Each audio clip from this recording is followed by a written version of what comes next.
This is a topic that my Haps slash old Periscope friend Ed asked me to talk about because I mentioned it in a previous Haps that we were doing. Hello, first viewer. Namaste.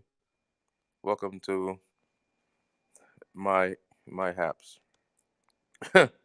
Whatever that means, I don't know what Haps actually means. Morning, Manesh.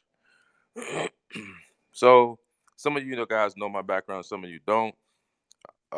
My title is Dr. Gray, and I actually attended an African American medical school, one that trained 40% of the black doctors in America. I went to Meharry Medical College. I was an honor student. I wasn't just getting by. Before that, I had studied chemistry at Tennessee State University graduate school. Got up to the point where I was studying physical chemistry, which is in chemistry in physics you call it quantum mechanics, but in chemistry we call it physical chemistry. um, did some research in medical school on rat brains and immunohistochemistry, which basically that means how you stain. What it's a certain way you can stain cells and see them under a microscope, and they glow in the dark. You make me sound.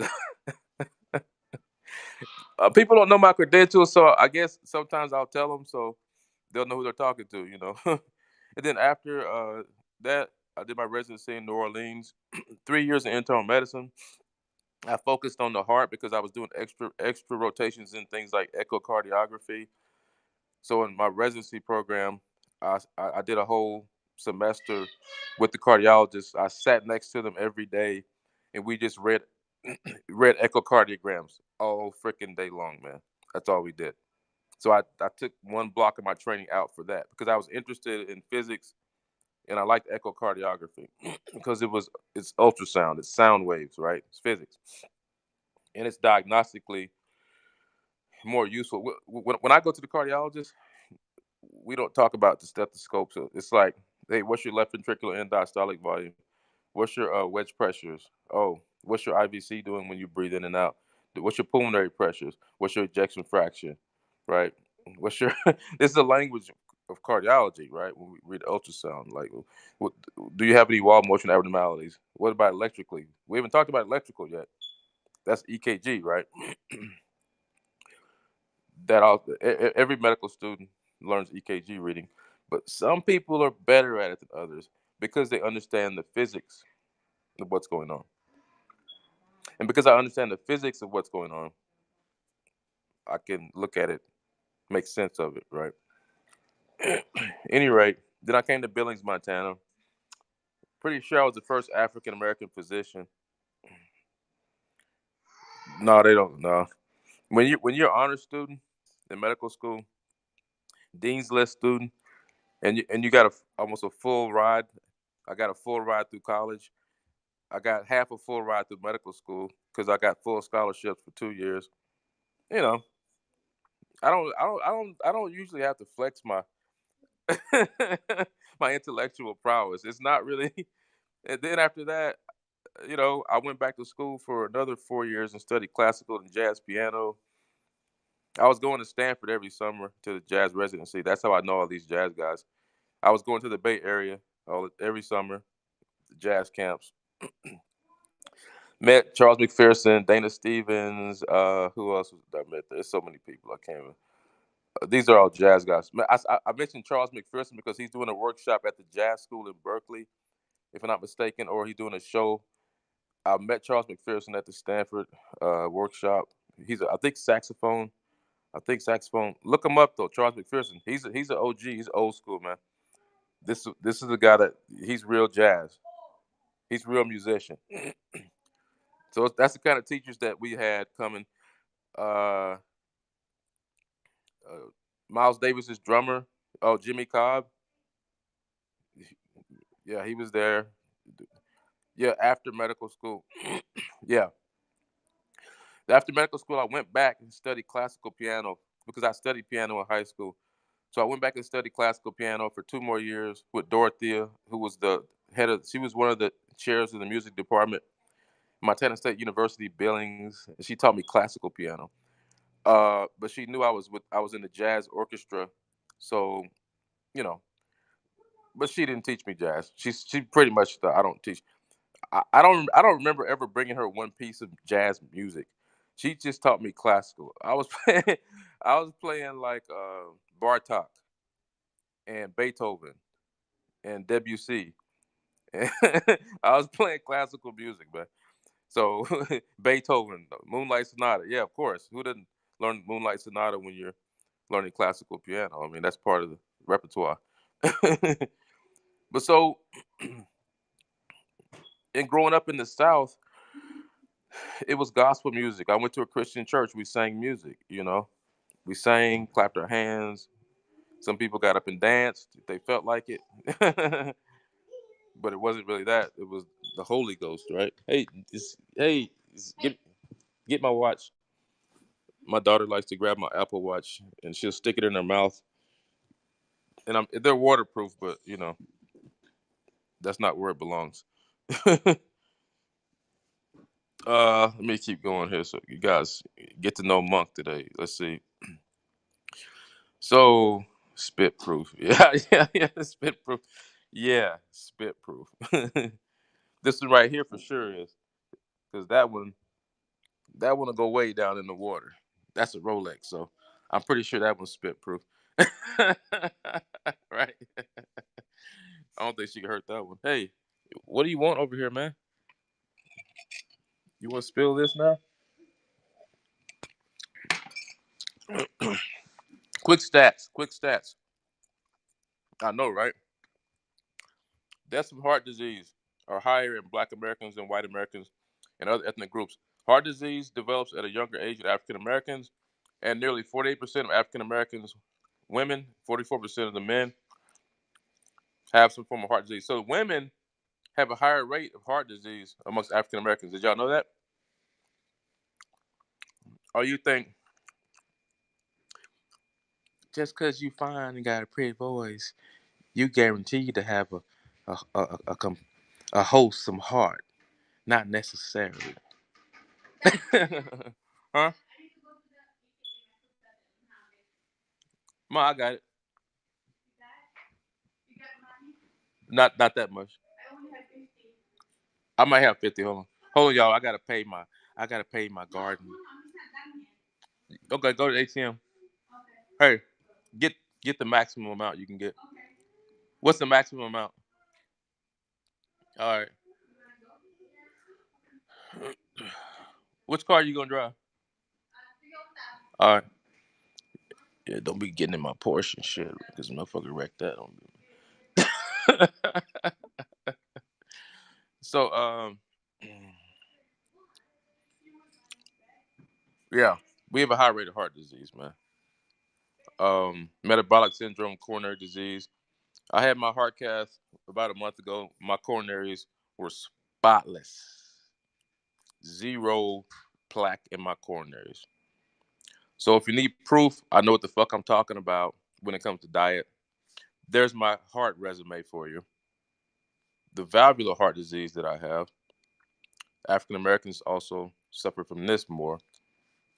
I don't have the specific numbers on the on the valvular heart disease, uh, but when I say heart disease deaths, they're lumping everything into one pile: valvular heart disease, arterial atherosclerotic disease, um, infiltrative myocardial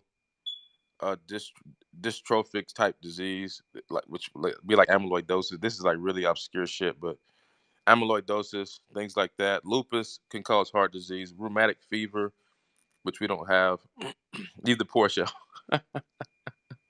I know, right? Man, starting my first clinic, I'm tell you, pain in the ass, man.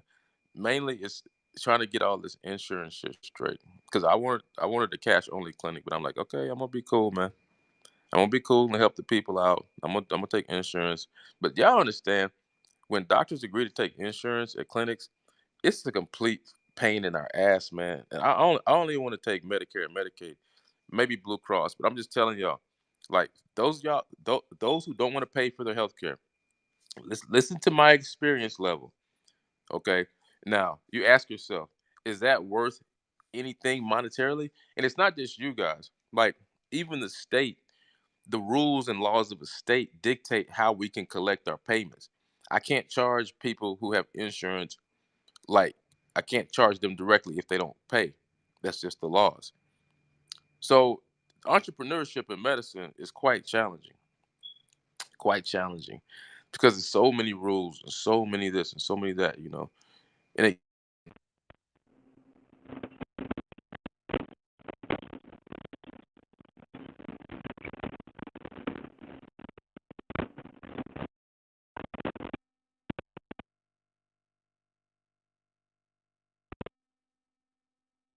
problems. Understand that there are layers in between us that prevent us from talking to each other in a in the business place. There's so many hoops you got to jump through, man. 14 years of school for one, if you're a doctor, and then et cetera, et cetera. And then when you finish all that, they add a whole bunch of other hoops to jump through. Why? Because businesses and corporations want to control medicine. Medicine was like, I forgot if it was. Let me see what medicine is. Percentage of GDP. Percentage of medicine. So if you're African American, you need to ask your doctor questions. You need to ask them questions like, when you listen to my heart, did you hear anything? Sounds pretty simple what I'm asking you. But I know that some doctors will listen to your heart, hear a small murmur, grade 1 out of 6. We grade murmurs 1 through 6. I got like a grade fucking 8 murmur probably. But but you can ask these questions. I got a murmur, what is it? Grade 2, grade 3? They're gonna be shocked to know that, oh, it's like a grade 2, so I'm not really concerned with it. But African American, if your mama or your daddy had heart disease, you need to know what they had. I know for a fact which one of my relatives, first degree relatives, has. I know all their heart diagnoses because sometimes I'm the one that made the diagnosis because I'm their son, right? Or their cousin or brother or sister. And so when I listen to their hearts, or if I hear them tell me something, I can say, oh, bum bum boom, so and so had this. Maybe we got this. You know, my family has a myxomatous degeneration of one of the valves. It's autosomal dominant. It's passed down from one side of the family. It's a gene. Got to know that. Need to know that. If you don't know it, you could die from it, and you won't know why. In my case, I can go to Mayo Clinic in the spring, God willing, have robotic surgery, minimally invasive surgery, to repair my mitral valve. And I was an athlete. I got the Army Physical Fitness Award 2 times, cross country, lettered in high school, triathlons here in Billings all the time, mixed martial artist, been in the ring more than one time. You get the picture. You can be physically dominant and have heart disease, but my coronary arteries are clean, so I know how to eat. I know how to exercise. Why am I saying that? To prove a point, to push home a point to African Americans, specifically the males out here, my brothers, my Zulu warriors, my brothers out here who be in the trenches with me every day. I see you. We're all in the same boat, bro. Don't think because I got a MD degree, I ain't in the same boat as you. Trust me, they taxing my ass out here the same as they taxing all the rest of y'all. All right, so let's get that clear. It's just choices that I make about what I want to do with my life, my mind, my development. That's the only thing. And I still have to go through the work, man. Like, it's just frustrating. It's frustrating because it's always like, write another check, motherfucker. Write another check. I'm like, damn, dude, we done yet? Are we done yet? Because fuck, my wrist is hurting and my bank account is getting fucking thin. Are we there yet? Can I practice my art? Can I practice my craft without all the oversight, without all the layers, so everybody gets their hands in the pie? The insurance companies, The hospitals overcharged. Everybody's got their fucking hands in the pot, man. At some point, we got to go back to a simpler model. Some physicians are already doing direct practice medicine. They only accept cash. Trust me, it's easier for you. You still need hospitalization if you get sick and have cancer or heart attack. You need to have a separate policy for hospitalization. But for your primary doctor that you talk to every day, the one that can keep your coronary arteries clean for 50, 60, 70 years, because they can watch you and help you check that cholesterol, check them LDL, HDL levels, right? Check that blood pressure regularly. Don't let it, if my blood pressure is high for more than 1 day, motherfucker, I'm taking medicine. I don't, fuck that. You understand how this goes? Or I'm getting on the treadmill, or I'm not gonna drink as much coffee. And then the next fucking day, it better be down, or some shit's gonna get turned up even higher. That's the way we roll with it. Not even 1 day, man. Okay, but these are the barriers as an American, but as specifically African American, because we have higher rates of heart disease. So I'm talking to my you know third or fourth degree relatives right now. First, second, third, fourth degree, because I know how close we are out here. Believe me, you ain't as far away from somebody genetically as you think, especially if you're African American in America, because we were only 5% of the people that came over here on the boats. Other 95% are down in the Caribbean, so their rates of heart disease, I'm guessing, would be similar. Some of the diseases, because our blood, you know, you may have got something from a European. I don't know, because a lot of us are mixed. Did the autosomal dominant valve disease come from African genetics or European? I don't know. I'm not gonna say European genetics just because I'm black and we're superior. I'm gonna say I'm not sure, because my family's mixed. My mom's like half white.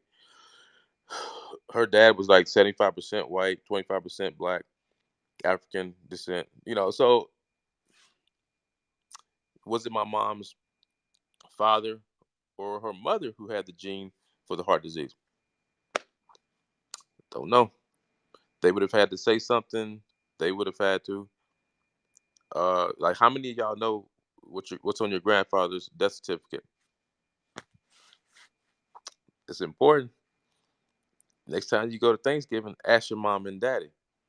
Just say, the doctor is asking me questions about my heritage and my genetics, and we want to record what our grandparents died from. If it was heart disease, make them get specific. Was it valvular heart disease? Did they have congestive heart failure? Was it a heart attack?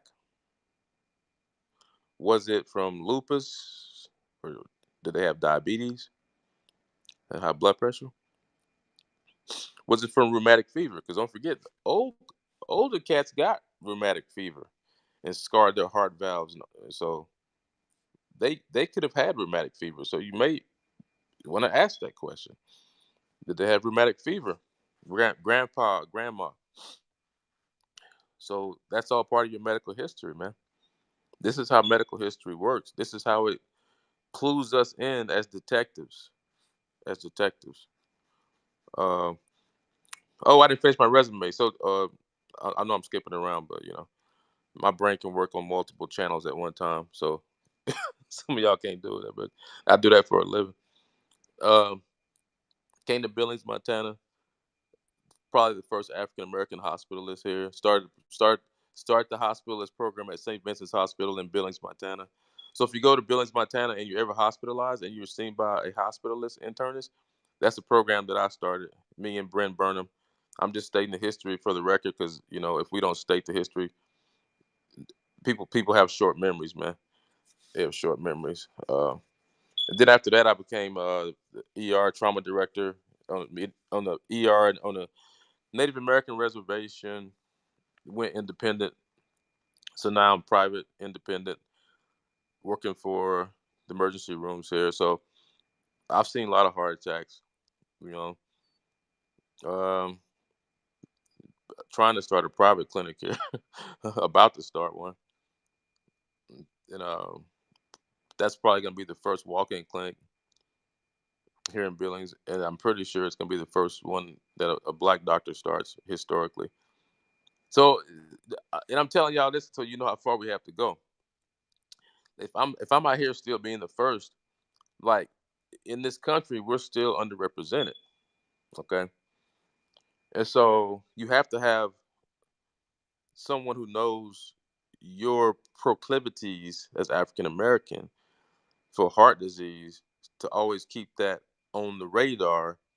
So when they listening, they put you on a treadmill, you know, get a stress test. I used to read those. That was part of my training, treadmill stress test.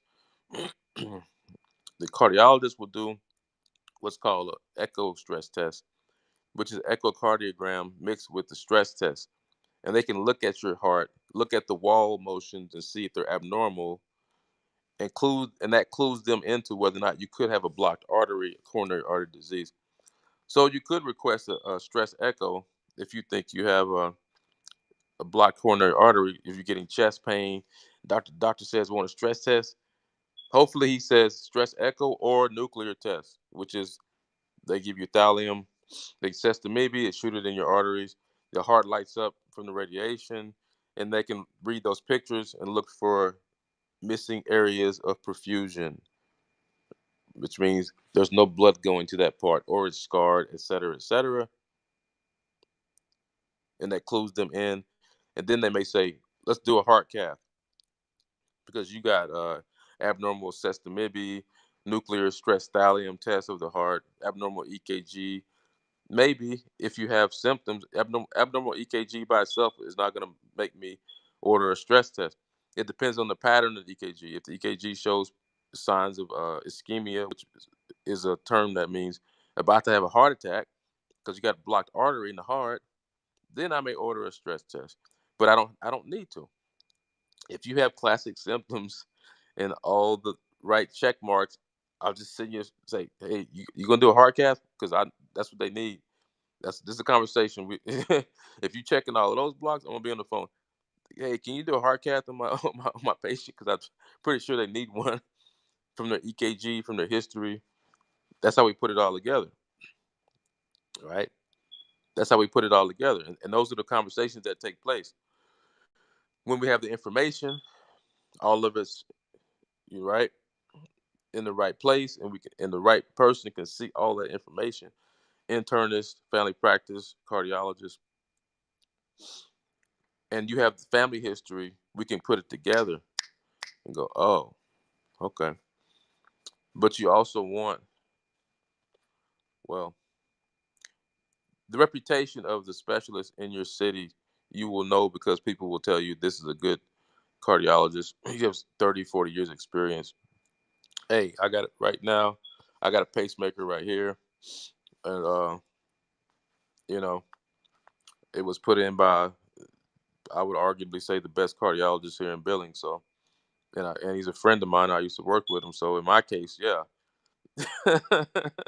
it's easier because I'm in a medical community and I know the people personally who are working on me and what skill level they have. Don't forget, I told you I'm going to Mayo Clinic for my heart surgery.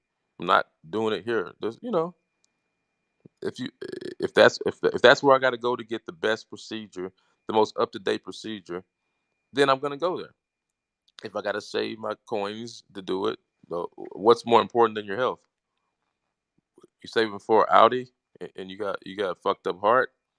You may want to get your priorities straight. Because you got to be alive to enjoy the Audi, right? Get our priorities straight. Put your health is in mental, spiritual, physical health as your number one priority. Know your health history as well as or better than your doctor. Know the details of your disease down to the fucking genetic and cellular level. There, I said it. The doctors don't want to say it. I said it. Down to the molecular cellular level. Understand your diseases. Yeah, that means you got to read some books. So what? It's fun. This shit is interesting. I love medicine. I love science. Then you got to force me to read no science books. That's all I did when I was a kid. That's all I do now. Constantly listening to stuff. It's shifted. No, it's shifted now. My reading more towards psychological and spiritual, but that's normal process. I've already studied the hardware for 50 years, 40 years. I'm trying to think about 40 because when I switched over to start studying more metaphysics, but that was a planned process. I didn't throw all the science away and skip to the pulpit. Okay, I'm just telling you, bro. I ain't trying to be overly critical, except mind, body, and soul. It's really connected. It's really connected, and a lot of people talk that talk, but what you know about it. Imhotep. Who do you know who he is? Egyptian ancient father of medicine. It wasn't Hippocrates. We should be taking the Imhotep oath. All right, and this isn't to belittle European culture, but give credit where it's due, man. That's simple as that. If we got to orally pass our own histories down, so be it. That's what we've been doing as African Americans. At least it gets documented on the ears of another brain. That's more important than it being on some paper somewhere in a document. Yeah, that's the way oral cultures roll. Let me bring you back to your African roots, because it might save your life. Listening and hearing what people said. If an African shaman or African, we'll call him African medicine man, told a story, I was told that when the student recited the story back, all the hand movements, facial expressions, details coming out of your mouth, word for word, had to be exactly as the medicine man told you, or it would say wrong and send you away to go learn it properly. Think about that, what I just said. It doesn't matter if you're black or white. Think about what I just said. That's pretty powerful. That means people used to be able to listen at a level equivalent to your iPhone's voice recorder. And they did it with just the brain in their ears. There was no plug-in technology when they listened. They heard it, they remembered it. It was like a damn tape recorder, and it got passed down for 5, 6, 7, 8 generations, unchanged. Why you think it's so important with the Jewish scribes and the different religions that when the priests are writing down the holy books, they're checked, and if one letter's wrong, that page gets ripped out and burned. What do you think that's about? It's about what I just said. It's about information getting passed down properly, recited properly, the way it actually happened, the way it actually is. It's called the truth. And the cultures that we come from, all whether you're European, African descent, Africans is my ancestry. So I'm talking about that today. But don't think the Celts didn't have some of the same practices as the Egyptians did that were studying the mystery systems, and that would be the Egyptian priest class and the royal class, because that was only people that they were going to let in on that level of knowledge and wisdom, because they thought probably those are the ones that were worthy. Can't really argue with them completely, because the Easterners have something called karma, and that says that you know in this life you're where you're at because of your own efforts. So they were half right, half wrong. And why were they half wrong? Because we have something called compassion, and it is equivalent. It's the wife of wisdom, and if you study that in your philosophical, religious, uh, theological systems, you logically will come to the point where you understand that without compassion, you cannot have a society. You can't study science because there's no people alive and around to study it. If compassion is not at the root of every teaching, then that teaching stands on no ground. You're giving someone a spear with no tip. You're giving them a gun with no powder in the bullets, right? And so you have to have the right state of mind when you're learning. That's what I'm saying. In the classroom, in everyday life, the way you pay attention to your surroundings and the way people are interacting with you, your emotional responses, physical responses. It's really all about knowing yourself. Okay, that's you know everything that I talked about for the past 31 minutes. Know thyself. To sum it all up in one statement. So remember that heart disease can be mechanical, can be electrical, it can be arterial, it can be genetic, and be metabolic disease like diabetes. Diabetics can get heart disease and affect the heart muscle and have 100% clean arteries, not one blockage. But the heart can still be stunted and look like a heart failure, and it's purely from diabetes. And the muscle is affected. There's a disease called diabetic amyotrophy. That's when the muscles will start shrinking because the sugars are so far out of control that the arteries are malfunctioning. I won't say blocked. They're malfunctioning because arterial function is actually extremely complex. The intima of an artery is an organ like your brain. All the linings of every artery in your body honestly should be classified as a separate organ in the body because it has its own physiology, biochemistry, right? Nitric oxide, vasodilator, endothelial factors, one, two, three, four. These control constriction and inflammation, and which cells come to that part of the artery. Do we need white blood cells and platelets here because it's damaged? Blah blah blah. So this is what you're dealing with when you talk about arterial disease.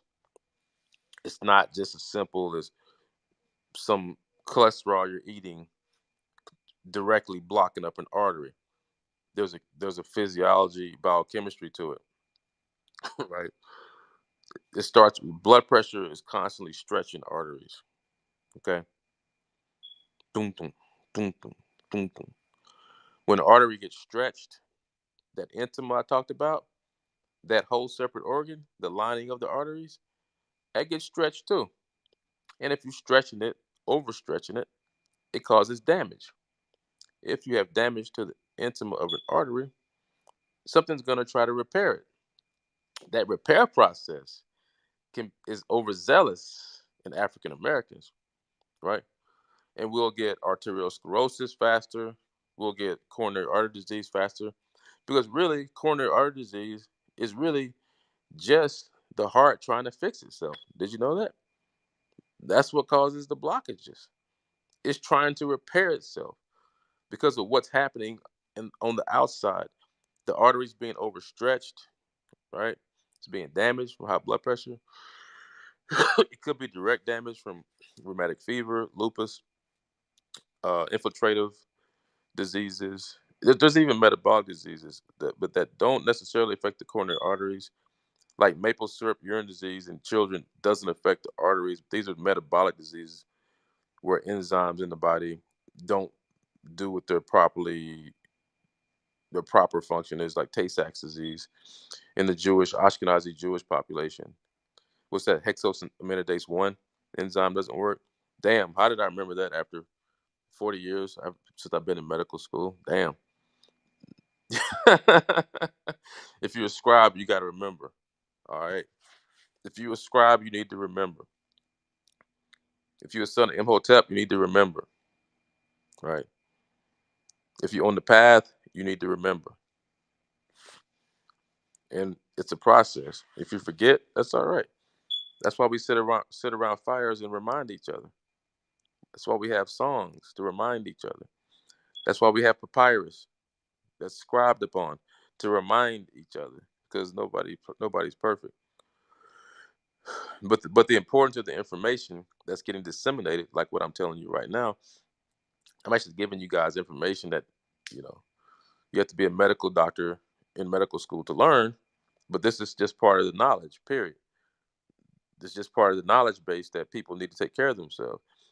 And doctors can't do it all in the clinic with 15-minute visits, right? So you have to go outside of what you're getting in that 15 minutes. Know your own history, know everything about your diseases down to this repeat cellular biochemical level. And then you're having a conversation with the doctor and planning with the doctor the course of your health as an equal to the doctor because it's your body. So at that point, you and him are equal. You and her, you're equals. Your colleagues. This is your health. I'm here to assist you. I have knowledge you may need. Boom, I'll give it to you.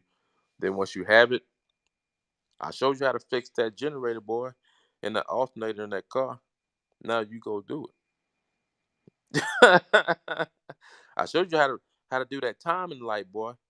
When you're trying to advance that distributor and get the timing on that 350 Chevy engine right, I showed you how to do it. All right. Now you a mechanic, boy. Go do it. You can't remember? Give me that timing light, son. Look, turn that carburetor. Yeah, turn that distributor cap until those two lines come together, boy. Then your car gonna sound like a kitten. She gonna purr like a kitten. Some of y'all don't know nothing about auto mechanics, so you don't know what the hell I'm talking about. Old school shade tree mechanics know exactly what I'm talking about. Before you had electronic ignition systems in cars, there's carburetors, points, plugs. Still got spark plugs sometimes. This is a diesel engine, then it's a glow plugs.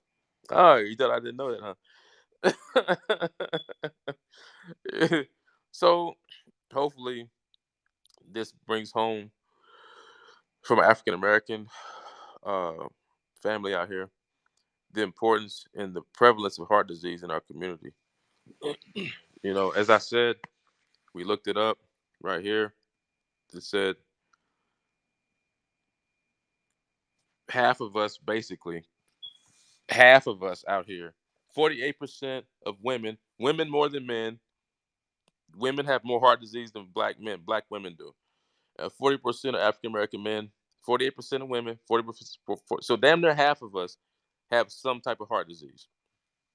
I mean, that's way worse than COVID. You want me to go? Y'all gonna die from fucking heart disease if you black. You ain't gonna die from COVID. Most of y'all gonna die from heart attacks, arrhythmias, valvular heart disease that's unrecognized, untreated, hypertension that causes dilated cardiomyopathy, high blood pressure. I'm glad I didn't forget that one. That's very important. Blood pressure can dilate the heart like a balloon until it looked like a basketball. One time I was in Houma, Louisiana, and this young black man came to see me. He was a little bit short of breath, so I said, "Let's do a chest X-ray and an EKG." I was a young resident in South Louisiana, spending my time eating gumbo, talking to Creole nurses that spoke French, and I didn't know what the hell they was talking about. I know y'all was talking shit about me, but my French wasn't that good. But I know y'all was talking about me, but y'all was cool with me too. So it's 100 with my Houma nurses. Y'all my sisters. The Houma Indians. I see y'all. I saw y'all, and I still know you there. I know y'all got displaced by Hurricane Katrina. The tribes in South Louisiana, Native American tribes. I know that thousands of y'all got displaced by Katrina. We remember, man. We remember. Okay, we don't forget. But going back to the original story, because I can do that, work on multiple levels at one time. Some of y'all can't do that, right? His heart was dilated because of high blood pressure, and this young man who was probably 30, 28, his heart was the size of a nice basketball. He had never seen a doctor before, didn't know he had heart disease. He also was starting to get kidney failure because guess what? If your heart don't pump properly, the kidneys don't get no blood and you go into kidney failure. So he was starting to develop a little bit. I was like, oh shit. Of course, I didn't say that in front of him, but in my mind, I was like, "Oh shit," And I basically told him, I said, I think I started him on some blood pressure medication, gave him some diuretics to get the fluid off of his body so he could breathe properly. And then I said, you need to go see the cardiologist, bro, like right now. And I said, you don't know this, but you got serious advanced heart disease, and I know you're young. This is serious and advanced. Your heart is very dilated and enlarged because of untreated hypertension. That was the case as a medical doctor that made me appreciate high blood pressure ain't nothing to fuck around with, ain't nothing to play with. You need to regularly know what the hell your blood pressure is. Go to Walmart, go buy a blood pressure cuff that's electric that you can stick your arm in, and it gives you the numbers. If the numbers are higher than 130 over 70, that's pre-hypertension. Maybe 120 over 70. If it's higher than 120 over 70, that's pre-hypertension. So you ain't out of the woods. I really want to say 130 over 70 because I was taught 140 over 90. So I'm gonna say from my own research, this may not agree with what the American cardiology but for me, my own research, my own observations, 130 over 70. If you want to be real tight, it's more like 130 over 80. So I basically dropped 10 points. 140 over 90 was the old one. 130 over 80 for me is the new one. The official numbers may be lower than that. It may be down to 120s over 70s, I think. But at any rate, that's pre-hypertension. So you're not out of the woods.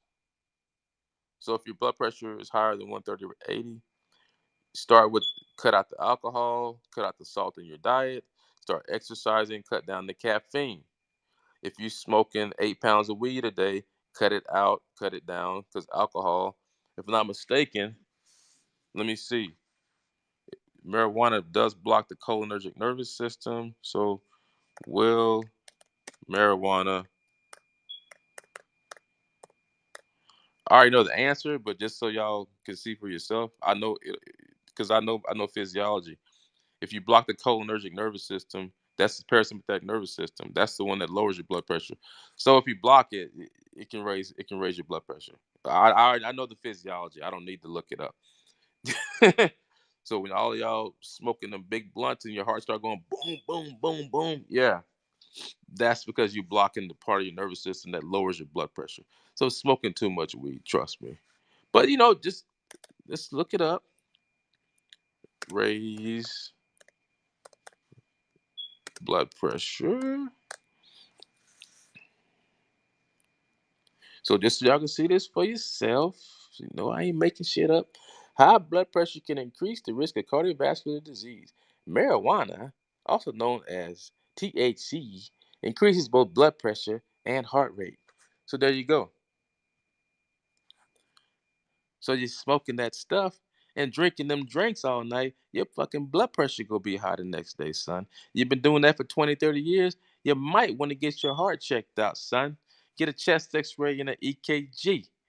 And the doctor to put his stethoscope on your chest to take a listen to be sure you ain't got no valvular heart disease. Make sure you ain't got an S3, S4, diastolic rumble. Oh shit, we getting technical now. You mean a stethoscope can tell you all that? Damn skipping. Is it point of maximum intensity, apex of the heart, displaced laterally. That's the point where you feel the beat. It's supposed to be mid-clavicular line uh, at the apex, fifth intercostal space. Oh, you thought I forgot that, day.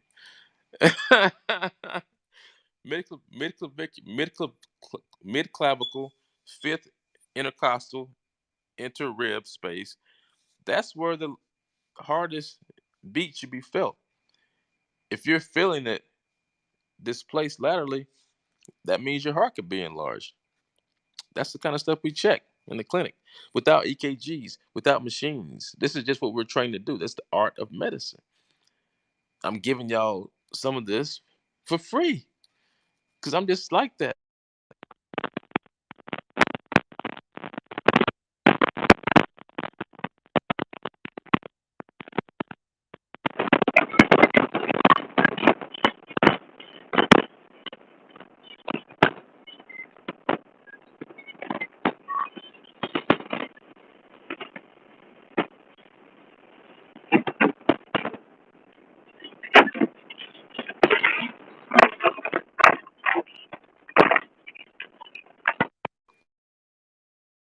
motherfucker. He went all the fucking way in. All right, he went all the way in, down to the molecular, cellular, biological level. And so now, now I know the importance of knowing my own heart history. All this information applies to Indians, white folks, black folks. Don't matter. We just have a 40% rate of heart disease in the African American community.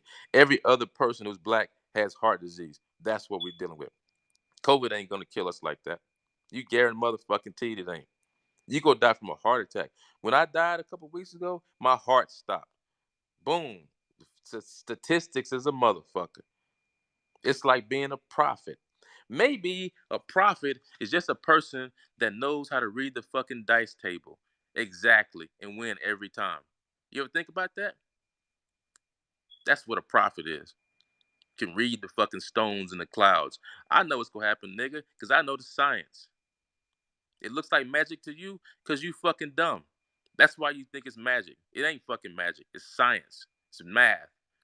It's fucking observation over thousands of years. If I stare at the fucking sky for 1,000 years, I might know the way the planets rotate around the Earth. You ever think about that? Or is it fucking a mystery? Is Magic Sky Daddy doing every fucking thing? What does Izzy call him? Magic Sky Daddy? He calls God?